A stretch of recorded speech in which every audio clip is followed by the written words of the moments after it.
Salakia. I don't know what happened, beloved brothers. Y'all still, can y'all hear me? I don't know what the heck happened. It just took me off. But I was reading a precept. He got out Isaiah 24:5. Salakia. I don't know what happened. It just took me off. I don't know if you brothers can still see me or whatever. But this algorithm is tripping though. But, beloved, you can get that precept out. Khan. The water. Salakia. But I was reading your precept. I think it was Isaiah 24:5. Let me see. Get that precept out.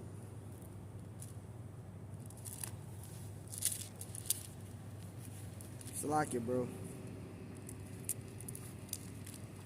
You got Isaiah 24. It was Isaiah 24:5. I think you got out. Oh yeah. Jeremiah 51:4. Salakia. I don't know if you got it. Yeah, I'm gonna read it right here. You got Isaiah 24:5. It says, "The earth is also defiled under the inhabitants thereof, because they have transgressed the laws, changed the ordinances, broken the everlasting covenant." Woo! You see that? That's facts. Because 2/3 of our people, right? They're Israelites of the flesh, but they have a Gentile state of mind, and they're willingly sinning, right? And this is why we're at the bottom too, because when you go to that's a beautiful precept, beloved. When you go to Judges chapter 2, and I think it's verse 20, 2 and 20. Let me get that. When you go to Judges 2 and 20, it says, "The anger of the Lord was hot against Israel, and said, because that this people which transgressed my covenant, which I commanded their fathers, and have not hearkened unto my voice." And we go to Book of Judges, it talks about that. That's a beautiful precept. Because our people are doing that now, transgressing the Lord's covenant, man. Right? That's beautiful. You know, like again, like I was saying earlier, they being lovers of the world. Our people committing all these abominations, man, and committing all these transgressions in the eyes of the Lord, and they feel comfortable in their vain wickedness. And the beloved brother, he got out Jeremiah 51:4. It says, "Thus the slain shall fall in the land of the Chaldeans, and they that are thrust through in her streets." Woo! So we see, and we understand, and we know, man, that judgment is going to come for this whore, man, which is America, and these 2/3, right, and these heathens, but mainly these heathens, right? Because the Lord specifically said in Obadiah. Let's get that. What did the Lord say in Obadiah? He said he said in Obadiah, right? The Lord said in Obadiah. Let's get that. We'll get that right now, right? Let's go to Obadiah 1 and 15, right? Let me get that. It's Obadiah chapter 1. I think it's 15 or 16. I think it's 15 though. Bear with me. This is Obadiah. Yep. Obadiah 1 and 15. It says, "For the day of the Lord is near upon all the heathen." Right? There's 18. The Lord created 18 nations.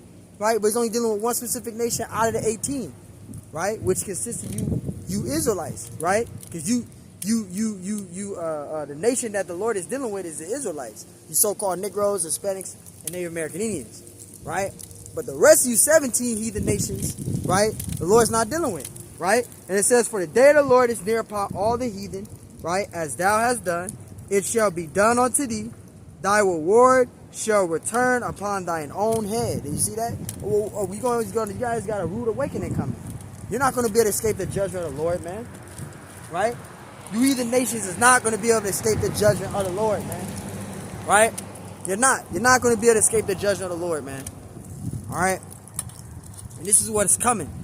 This is what we see, and this is what is coming, man. Right?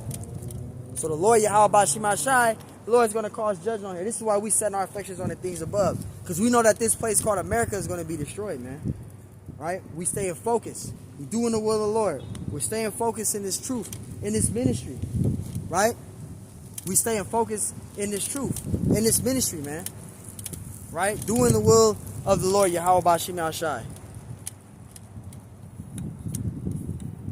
Doing the will of the Lord, Yahweh Bashim Shai, man.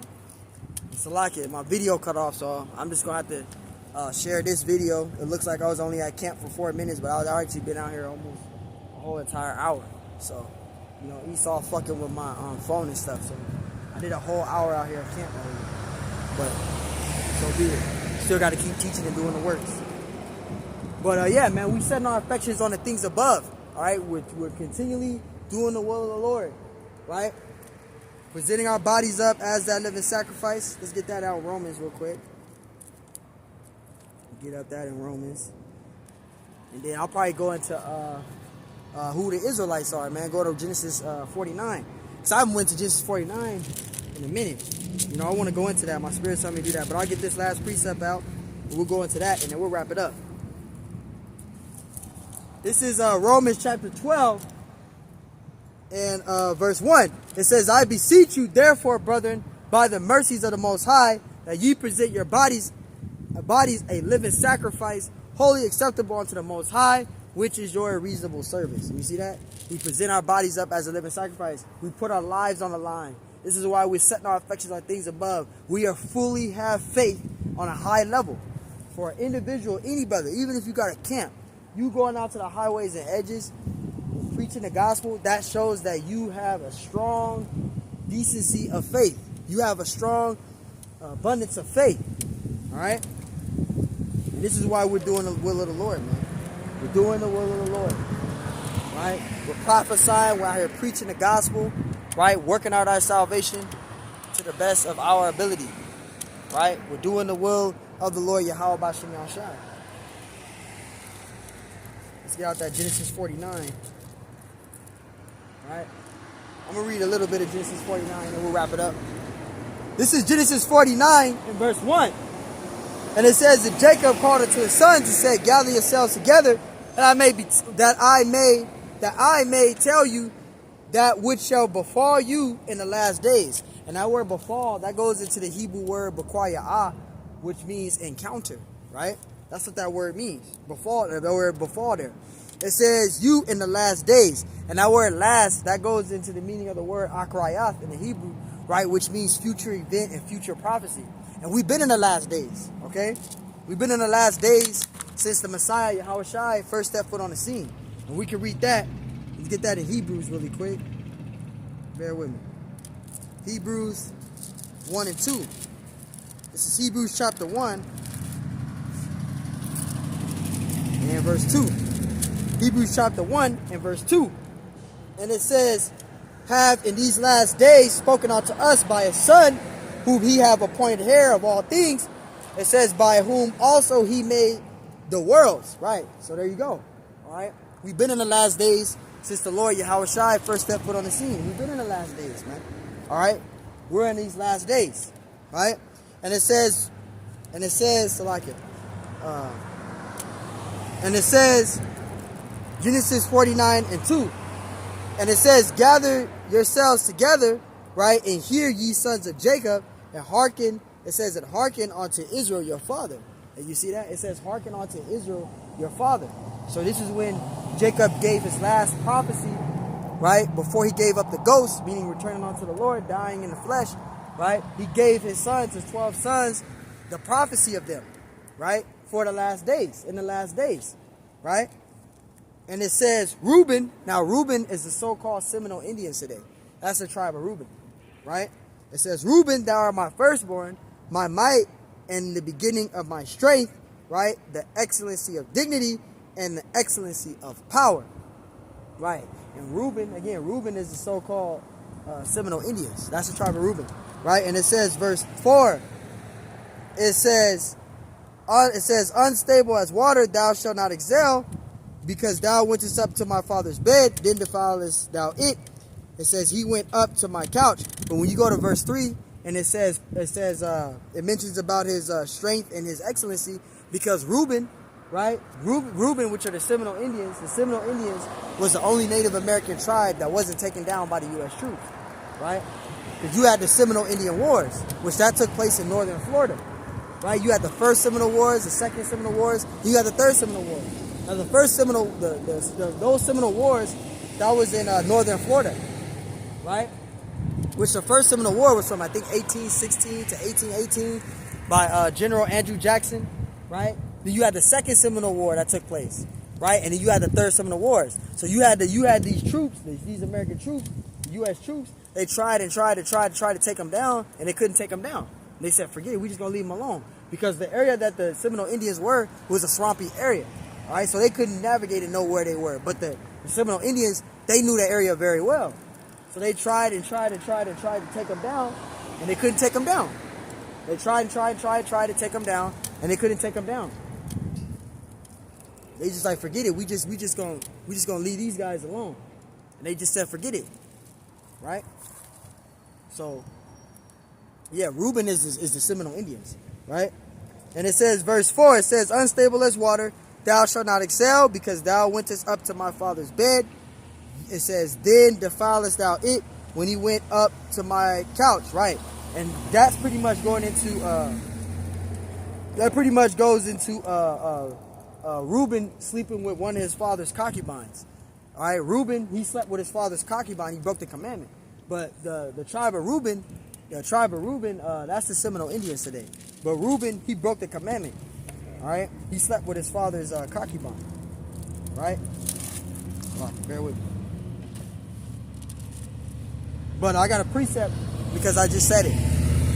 This is Genesis 35 and 22. It says, it shall come to pass. It says, it shall come to pass when Israel dwelleth in that land, right? It says, thou Reuben. It says, and it shall come to pass when Israel dwelled in the land, that Reuben went and lied with Bilhah, his father's concubine, and Israel heard it.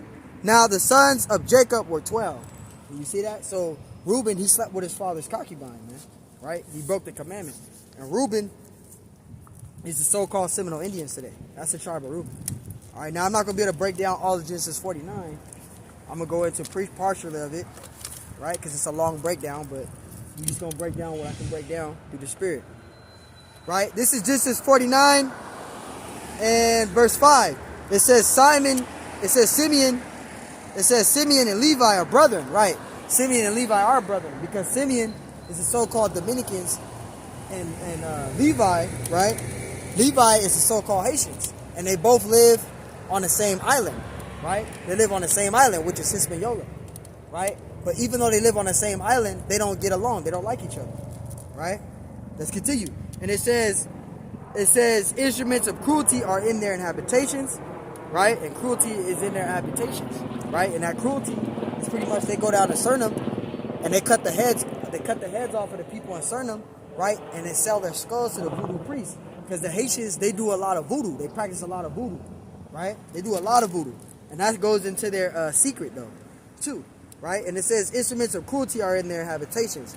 Verse 6, it says, O my soul, come not thou into their secret, right? Which is that voodoo that they practice, right? It says, unto their assembly, mine hour, be not thou united, right? Because they're not united.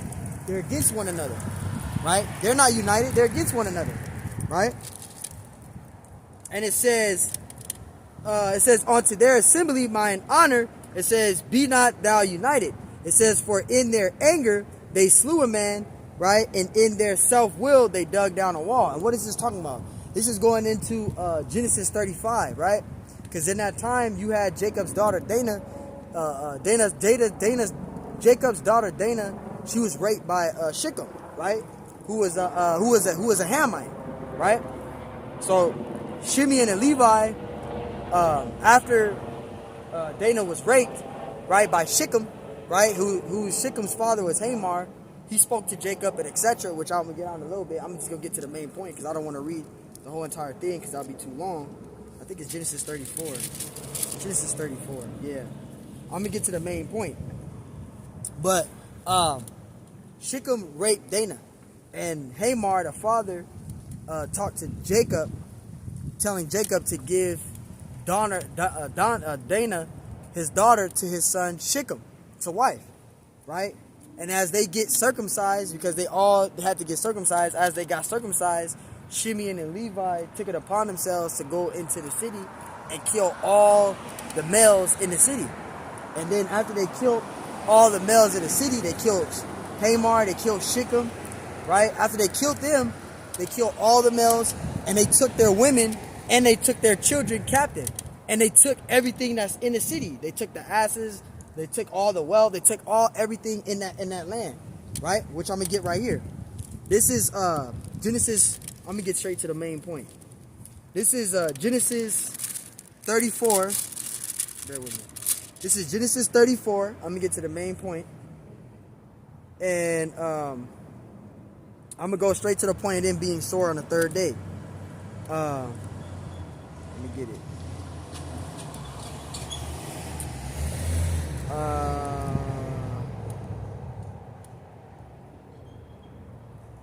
Here it is.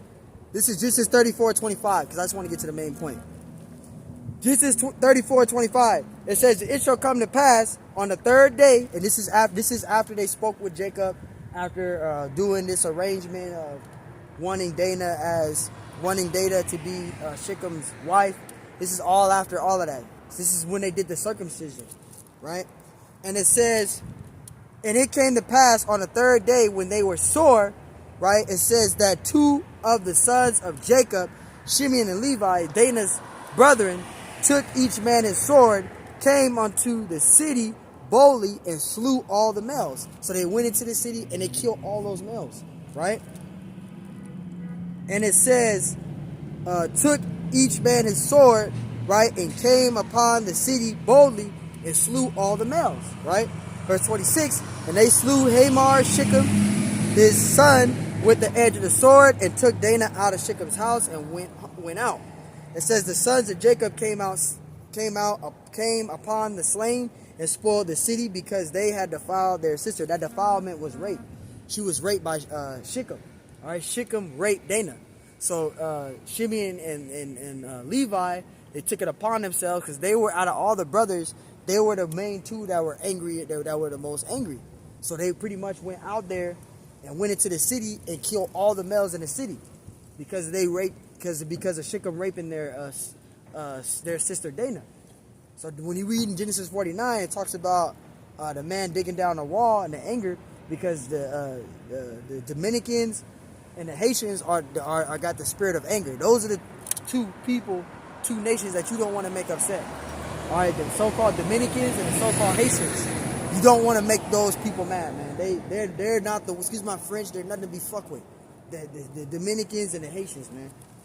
Right? They don't play around at all. You don't want to make them angry at all, man. Right? Those are the wrong people you want to get on their bad list. Right? And it says verse 28, "They took their sheep, they took their oxen, they took their asses, and that which was in the city, and that which was in the field, and all their wealth, and all their little ones, and all their wives took their captive, and spoiled even all that was in the house." Right? So they took those women. They took everything. After they killed all the males in the city, they took their women, they took their little ones, and they took all their wealth, all their sheep, all their asses. They took all of that. Right? For Shechem raping their sister Dinah. Right? And it said, verse 29, "And all their wealth and all their little ones, their wives, they took captive and spoiled," it says, "and spoiled all that was in the house," right? And it says, verse 30, "And Jacob said unto Shimeon and Levi, Ye have troubled me, take me to stink among the inhabitants of the land," right? It says, "among the Canaanites and the Perizzites," right? Those are Hamites. "And I, being few in number, they shall gather themselves together against me and slay me." It says, "And I shall be destroyed, and I, my house." Verse 31, "And they shall," it says, that they said, should he deal with our sister as an harlot," right? So pretty much through all of that, Shechem was killed pretty much for raping Jacob's daughter Dinah. So Shimeon and Levi, out of all the brothers, they all found out that their sister was raped by this Hamite, right? But out of all those brothers, Shimeon and Levi were the ones that were the angrier the most. So they went into the city and killed all of those males and did all of that. So when we go back to Genesis 49, right? And it says, "O my soul, come not thou into their secret, into their assembly. Mine honor be not united, for in their anger they slew a man, and in their self-will they dug down a wall." That's what that's talking about, going into Genesis 34, right? When Shechem raped Dinah, right? He raped their sister. So they went down there, they went to the city, and they killed all the males. So those are people you don't want to make angry. Verse 7, it says, "Cursed be their anger," because they got the spirit of anger. "For it was fierce, and their wrath, for it was cruel. I will divide them in Jacob and scatter them in Israel." So Shimeon and Levi, they don't get along. They're not united. They don't like each other. Well, the Lord is getting ready to fix everything near the end of this thing, right? He's going to fix everything near the end of this thing. And it says, continue in verse 8. It says, Judah, thou art he whom thy brethren shall praise, right? And Judah is the so-called Negroes. That's the tribe of Judah, man. You so-called Negroes, man. Y'all the tribe of Judah, right? It says, Judah, thou art whom thy brethren shall praise, right? Because everyone follows Judah. Judah is the so-called Negroes. Everybody mimics Judah to the fashion, right? The dressing like, the jewelry, right? Everyone follows and mimics Judah, right? Judah is the top tribe, right? It says, thy hand shall be in the neck of thy enemies, right? Thy father's children shall bow down before thee. And we're all going to bow down before Judah because Judah is the top tribe, man. We're all going to wind up bowing before Judah, right? Judah's the top tribe, man, right? And it says, verse 9, it says, Judah is a lion's whelp, right? And it says from the prey, right? And who's the prey? Esau, Edom, right? Judah is a lion's whelp from the prey, my son, thou art gone up. It says he stooped down, he crouched as a lion. It says, and as old lion, it says, who shall rise him up? Because right now, Judah is that old lion. He's getting killed. He's getting shot here and there. But the Lord is getting ready to rise up Judah. And once Judah rises up, then all the other tribes are going to rise up. Right? Once Judah rises up, then all the tribes are going to rise up. Right? Let me get that, man. Right? That's in Zechariah.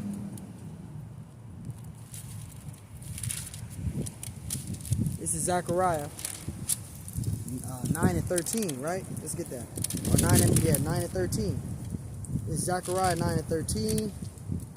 Zechariah 9 and 13. It says, when I have bent Judah for me, it says, fill the bow with Ephraim, right? It says, when I have bent Judah for me, filled with the bow with Ephraim, and rise up thy sons, O Zion, against thy sons, O Greece, and made thee as the sword of a mighty man. You see that? So Judah rises up, right? And Ephraim's going to rise up. And then when Ephraim rises up, all these other tribes are going to rise up after Judah, right? So once Judah rises up, all these other tribes are going to follow to rise up. So that's going into. The Lord's going to rise up Judah and rise up the tribes up, the other rest of the tribes. Ephraim and then all the rest of the tribes.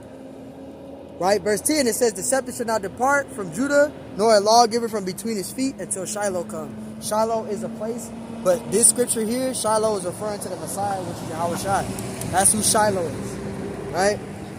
It says, between his feet until Shiloh come, and unto him shall the gathering of the people be. You see that? Because the people or the Israelites, they're going to be gathered under Yahushua, all right? And it says, verse 11, it says binding his fill onto the vine, right? And it says his ass coat onto the choice vine. It says he washes his garments in wine and his clothes in the blood of grapes, right? And that's talking about the Messiah Yahushua, right? And we could prove that this is talking about the Messiah Yahushua, but I'm gonna continue reading. Yeah, I'll prove this. We'll go to Zechariah 9 and 9. Right, to prove that this is talking about the Messiah. This is Zechariah 9 and 9, right? And Zechariah, he prophesied about this, right? This is talking about the Messiah. It says, rejoice greatly, O daughter of Zion, shout, O daughter of Jerusalem. It says, behold, thy king cometh unto thee. He is just, having salvation.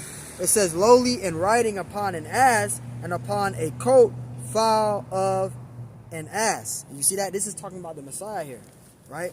Just prove that. This is talking about the Messiah. This is Matthew 21, and we're going to start at verse 1, right? And then after this, we'll wrap it up.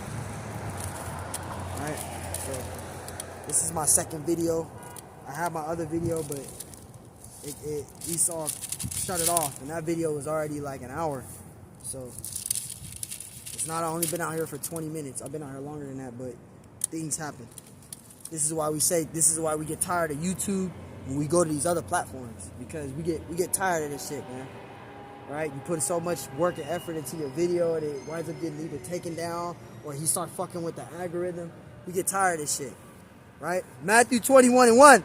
It says that when they drew nigh unto Jerusalem, and were come to Bethphage unto the Mount of Olives, then sent Yahushua two disciples, right, saying unto them, go into the village over against you, and straightway ye shall find an ass tied and a colt with her. Loose them and bring them unto me. And this is the Messiah speaking. So when you go to Genesis 49 and 11, it talks about that colt of that ass, right, which is a donkey. This is talking about the Messiah, right? And it says, verse 3, it says, and if any man say aught unto you, it says, ye shall say, the Lord have need of them, and straightway he will send them. Verse 4, and all this was done that it might be fulfilled, which was spoken by the prophet, saying, right? We read that in Zechariah 9 and 9, right? Because Zechariah 9 and 9, he prophesied about the Messiah. He spoke about the Messiah, right? And it says, till ye gather, it says, tell ye the daughter of Zion, behold, thy king cometh unto thee, meek, sitting upon an ass, and a colt, the foal of an ass, right? And we read that in Genesis 49:11, right?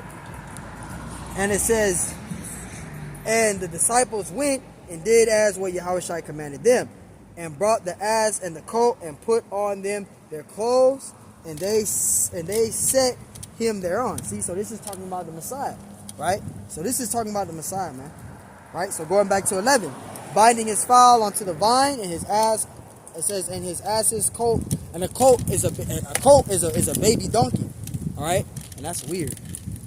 A colt is a baby donkey, man, right? A colt is a baby donkey, right? So that's who that was talking about. That's who that was talking about, right? So it's talking about the Messiah. So it says binding his fowl unto the vine, and his ass's coat unto the choice vine. He washed his garments in wine, right, and his clothes in the blood of grapes. That was talking about the Messiah. We got our Zechariah 9 and 9, and we also got our Matthew 21 and read through verse 1 through 7. So this is talking about the Messiah here, okay? This is clearly talking about the Messiah when you go into Genesis 49 and 11, right? So we're going to read verse 12 right now, right? So this is Genesis 49 and 12, right? I'm going to have to hold this because this keeps pushing my thing back. So Salaki. Genesis 49 and 12, it says, his eyes shall be red with wine, right? And his teeth white with milk. Now you got simple jakes. They'll read Genesis 49 and 12 and think that it's actually talking about his teeth here. But it's not talking about the Lord's teeth here. It's not talking about his actual teeth. It's talking about the sincere milk of the word. All right, when you go in, I think it's First Peter. Let me get that. I think it's First Peter. Yeah, 2 and 2. First Peter 2 and 2. It says, as newborn babes desire the sincere milk of the word, that ye might grow thereby. Right. So when it talks about in verse 12, his eyes shall be red with wine. That's talking about his eyes, because the Messiah, he drank a lot of wine, right? And then it says, and his teeth white with milk. And the teeth white with milk, that's talking about the sincere milk of the word, man. This truth. All right, so that's what that's talking about. All right? So it's not talking about it's not talking about his actual teeth. That's talking about this word, the gospel. Right? It's not talking about his teeth being white. It says, Zebulun shall dwell at the haven of the sea, right? And it says, and he shall be for an haven of ships, right? And that's talking about the Panama Canal, right? Because Zebulun, that's the Panamanians and Guatemalans. That's who Zebulun is, right? And it talks about the haven of ships. That's talking about the Panama Canal, right? Because the Panama Canal, that's where they take their ships to go through when you go through with cargo, right? They have resources, certain resources, right? These loading docks with these boats. They use the Panama Canal to get to their destination quicker. So they use the Panama Canal. You got all these ships with cargo, food supply, and etc. of all these different resources, right? But they go through the Panama Canal. All right. It's so windy today. I don't understand. There was no wind out here. But Zebulun is the Panamanians and Guatemalans, right? It says, and his border shall be unto Zidon. Verse 4, it says, Issachar is a strong ass coaching down between two burdens. And the two burdens is South America, North America, and South America. Those are the two burdens there, right? And it's talking about Issachar. Issachar is the so-called Hispanics, right? So-called Hispanics, right? That's the tribe of Issachar, okay? And it says, verse 15, it says, he saw that the rest was good, and the land that it was pleasant, and bowed his shoulders to bear, and became a servant unto tribute, right? In Issachar, they do a lot of working, right? Issachar, they do a lot of working, right? They love to work. They can work 3 different jobs, whether it's selling ice cream, whatever it is. They do it good with food. They do it good with construction. Issachar do a lot. They be janitors. They do a lot. Issachar work 2, 3, 4 jobs, man. That's just in their spirit. It says, Dan shall judge his people as one of the tribes of Israel. Now, we don't know who Dan is. Through faith, you know, we believe Dan is pretty much mixed all into Israel. We're not sure exactly who Dan is. All right? And it says, verse 17, Dan shall be a serpent by the way, and an adder in the path that biteth the horse. It says, heels so that his rider shall fall backward. It says, verse 18, it says, I have waited for thy salvation, O Lord. Verse 19, it says, Gad, a troop shall overcome him, but he shall overcome at the last. And Gad is the so-called Native American Indians. All right, and Gad, they were taken down by the U.S. troops, right?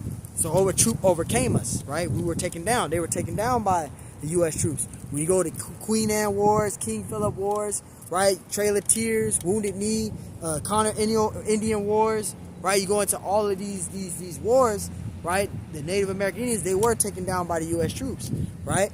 But we will outcome at the last, though. So, you know, Gad is the so-called Native American Indians. That's Gad, right? And it says, out of Asher his bread shall be fat. It says, he shall yield with royal dainties, and that goes into the jewels, the rubies, right? And Asher, that's the Colombians, right? That's who Asher is. Asher is the Colombians, and I believe it's the Colombians, and I would say Colombians and Uranians. Yeah, Colombians and Uranians, if I'm not mistaken, because Naphtali, that's the Argentinians in Chile. Yep. So that's who Asher is. Okay, and they sell a lot of rubies, a lot of merchandise, jewelry. They have a lot of that over there, especially in the silver mines and stuff like that. All right, that's who Asher is. And it says, Naphtali is an hind let loose, he giveth goodly words. And Naphtali, again, that's the Argentinians and Chile, right? That's who Naphtali is, right? That's who Naphtali is. And it says, I'll just wrap it with that, because we could be here all day. But yeah, man, Lord willing, this lesson is edifying, man. I want to give our honors and glories and praises to Yahweh, Bahashim Yahushai, Bahashim Kakodash, and Salakia about my video. Because on my other video, the other part of the lesson, I went into setting your affections on things above, right? We went into keeping our mind focused on the things above, not the things that are riches here, right? We went into Colossians 3:2. We went into Romans 12, just summing up of what I went into, because it only showed 30 minutes when I actually did a whole hour, 45 minutes, probably 2 hours tops, right? We went into Colossians 3:2. We went into Romans 12:2, right? We also got Micah 2:10, right? And we also went into Matthew chapter 6, verse 19 through 21, right? And then we also got out scriptures. We got out Revelation 21, right? We also got out Job 9:24, proving that Esau is the wicked, right? This is his society. This is his kingdom, right? We went into 1 John 2:15 on down. So we got out scriptures, right? So we don't set our affections on the things here. We set our affections on the things above. So hey, man, Lord willing, this lesson is edifying. I want to give all honors and glories and praises to Yahweh, Bahashim, Yahweh Shai, Bahashim, Wakakodash. Peace, blessings, salutations to the hopeful elect, and shalom to you sincere brothers that are scattered abroad, pushing forth this word in truth and sincerity. And shalom to you sincere sisters that are listening in silence, as the scriptures command you to do so. I am the brother Mashiach Arazakah, and Lord willing, this lesson is edifying. So we went into that. Set your affections on the things above. And we went into Genesis 49 a little bit because my spirit was reading heavy on that Genesis 49. I didn't get to finish all of it, but Lord willing, it was edifying. And on to the next one. Shalom. Shalom.